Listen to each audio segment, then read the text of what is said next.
सिर्फ अगर अपना होता ना तो किसी गैरों के बातों पे आके आपको कुछ बोलता नहीं, पहले आपसे पूछता। डिम्पल सिंह का एक इंटरव्यू आता है एबीपी न्यूज चैनल पे, जहाँ के एंकर बहुत अच्छा तरीके से सवाल पूछते हैं। काफी आजकल वहाँ पे भोजपुरी एक्टर एक्ट्रेस का इंटरव्यू आ रहा है और भोजपुरी इंडस्ट्री को सुधारने की बातें बड़ी अच्छे तरीके से हो रही हैं। और वहाँ पे डिम्पल सिंह से पुराना ही मामला पॉडकास्ट वाला था जो खेसारी लाल यादव और पवन सिंह से रिलेटेड था। उसमें उन्होंने कुछ बातें बोली थी जो लोगों ने मिसअंडरस्टैंड कर लिए थे।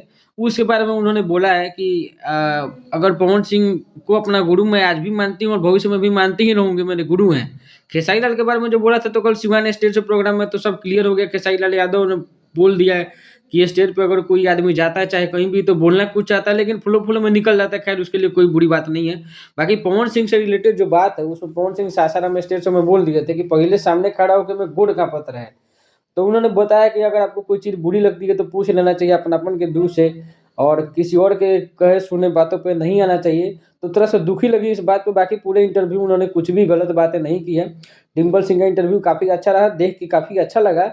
उन्होंने कुछ भी भोजपुरी इंडस्ट्री पवन खेसारी चाहे किसी के बारे में कोई गलत बातें नहीं बोली हैं। बाकी अपनी राय जरूर दीजिएगा और चैनल को सब्सक्राइब जरूर कीजिएगा। Thank you.